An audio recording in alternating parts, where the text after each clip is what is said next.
Kembali lagi di Cerita Cinta Channel. Jangan lupa like, comment, and subscribe ya. Terima kasih. Pukul 9:30 pagi, Bening sudah sampai di rumah Nilam. Gadis yang baru saja selesai mandi itu terburu-buru membuka pintu. Ia tersenyum lebar menemukan Bening di depan. "Gimana, Ning?" tanya Nilam sambil mengajak Bening duduk di bangku teras.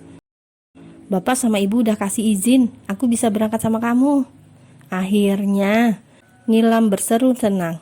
Bening juga ikut tersenyum. Bayangan Bening akan mendapat pekerjaan di Jakarta semakin membuatnya bersemangat. Ia dan Nilam mulai merancang apa saja yang akan mereka lakukan setibanya di Jakarta kelak.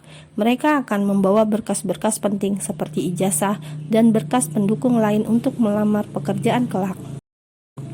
"Jadi, selama di Jakarta kelak, kita cari kos yang murah aja, Ning. Aku tahu alamat kos-kosan murah. Kebetulan aku sempat kenalan sama cowok Jakarta lewat Facebook." Nilam nampak berbinar. Sepertinya tujuan Nilam ke Jakarta tak serta-merta untuk mencari pekerjaan saja. Bening tidak mempersoalkan itu. Niatnya sendiri murni karena ingin mengadu nasib ke kota metropolitan itu. "Ya sudah, Lam, aku pulang ya." "Loh, kok cepat sekali, Ning?" Bening hanya tertawa kecil. Ia tidak mau menceritakan kepada Nilam tentang Dani yang mungkin sudah menunggunya di jalan kemarin. Memikirkan itu, Bening jadi tersenyum sendiri. Kok malah senyum-senyum sendiri sih? Oh, aku tahu, kayaknya kamu lagi jatuh cinta deh." Nilam menggoda Bening sembari menatap jahil sahabatnya itu. Enggak loh, Lam," kilah Bening dengan wajah sudah memerah. "Ayo, bilang sama aku, siapa laki-laki yang sudah bikin sahabat aku jadi kesemsem gini?" Nilam menatap Bening dengan pandangan menyelidik. Bening hanya menggeleng sambil tertawa. "Sudah ya, Lam, aku balik dulu." Nilam akhirnya mengangguk juga, meski ia masih penasaran dengan lelaki yang sudah membuat Bening jadi salah tingkah itu. Bening berjalan pelan menuju jalan kemarin. Sebuah tanah merah dengan kerikil yang menjadi tempat Dani menunggu hari ini. Dari kejauhan, Bening bisa melihat Dani sedang duduk di pinggir selokan. Ia melambai kepada Bening. "Maaf bang, lama nunggu ya?" Bening jadi tak enak, sepertinya dia lewat dari jam 10 karena tadi keasikan bercerita dengan Nilam. "Iya, kamu telat 5 menit, tapi nggak apa-apa kok. Aku rela nunggu biarpun 50 tahun lamanya." Bening hanya tersenyum mendengar kalimat gurauan lelaki itu. Dani sendiri nampak tampan. Ia memakai celana jeans khas anak muda, kaos oblong berwarna putih, dan juga topi hitam. Mereka berjalan sebentar, lalu berhenti di sebuah pohon. Ternyata Dani membawa sepeda motor. "Tempatnya lumayan jauh, kalau jalan kaki kamu bisa capek 1 minggu." Pemuda itu kembali berkelakar. Bening menurut saja. Ia naik ke atas boncengan. Awalnya, ia memegang besi belakang dudukan motor itu. Tetapi karena jalannya cukup berbatu, akhirnya Bening memegang pinggang Dani. Keduanya masih nampak kaku. Tetapi sepanjang jalan menuju lokasi, Dani selalu berusaha menghibur Bening dengan kata-kata yang lucu. Bening jadi nyaman dengan lelaki itu. Ia mulai tertawa lepas. Mereka sampai, tetapi setelah memarkirkan motor, Bening dan Dani harus berjalan lagi untuk bisa mencapai lokasi. Jalan berbatu dan sedikit naik membuat Bening hampir kehilangan keseimbangan. Dani sigap menarik tangan gadis itu, lalu menggenggamnya erat. Bening jadi berdebar-debar. Baru kali ini, ia dan lelaki bergandengan tangan. Mereka sampai. Mungkin karena bukan hari libur, tempat itu jadi sepi. Dani segera mengajak Bening turun. Bening menolaknya. Ia duduk di batu besar, membiarkan Dani membuka baju lalu masuk ke dalam air. Lelaki itu memercikkan air ke arah Bening, membuat Bening jadi membalas. Baju Bening juga jadinya basah. Tak urung akhirnya gadis itu ikut masuk ke dalam air. "Kamu gak pernah kesini?" tanya Dani sambil bersandar pada batu dengan tubuh setengah terendam air. Begitupun Bening yang kini berada di sampingnya. "Tidak bang, Bening selalu di rumah. Sekolah, bantu ibu di rumah, hanya seperti itu." "Pantas aku baru melihatmu." Bening menoleh lalu tertawa kecil. "Kamu udah lulus sekolah kan?" tanya Dani lagi. Bening mengangguk. Senin depan aku bakal ke Jakarta, mau cari kerja di sana. Dani tersenyum senang. Ia merasa Dewi Fortuna berada di pihaknya. Ia bisa semakin dekat dengan Bening karena tujuan mereka Senin nanti sama. Dia untuk kembali berkuliah, sedang Bening untuk mencari pekerjaan. Jam bergerak maju, keduanya naik. Kebetulan Dani membawa baju salinan, namun ia tahu Bening tidak membawa salinan sama sekali. Kamu aja yang pakai bajuku, aku gak masalah kok pulang basah begini. Dani menyerahkan bajunya kepada Bening, tapi Bening menggeleng. Jangan, abang saja, nanti Bening bingung, harus jelasin apa ke ibu.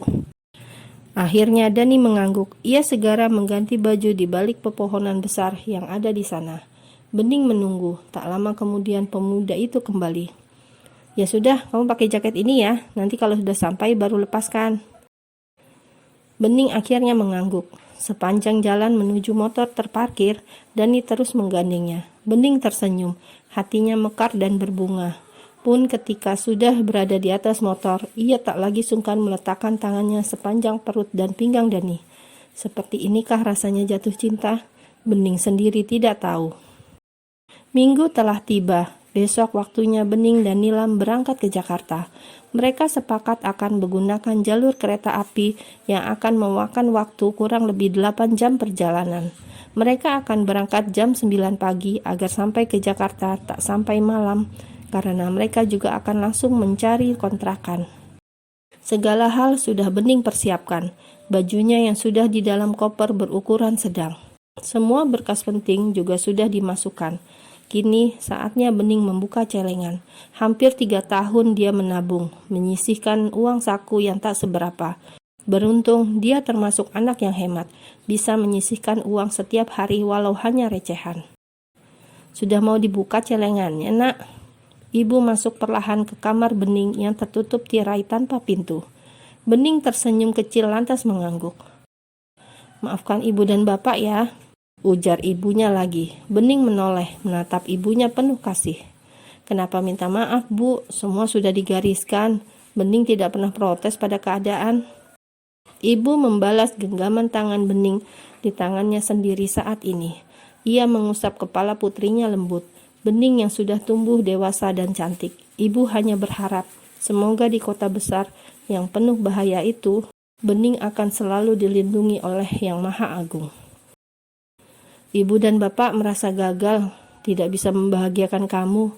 Lirik ibunya berkata lagi. Bening segera menguatkan genggaman tangannya, lantas menghapus air mata permata hatinya itu. Ibu dan bapak adalah orang tua terbaik bagi Bening. Beninglah yang harusnya membahagiakan bapak dan ibu. Bening hanya ingin ibu senantiasa mendoakan Bening dimanapun Bening berada, Bu. Bening juga berjanji akan jaga diri. Ibunya tak sanggup lagi berkata-kata, hanya mengangguk kecil sebagai ungkapan rasa. Bening kembali meraih celengannya. Ia tersenyum lagi lalu mulai memecahkan benda itu.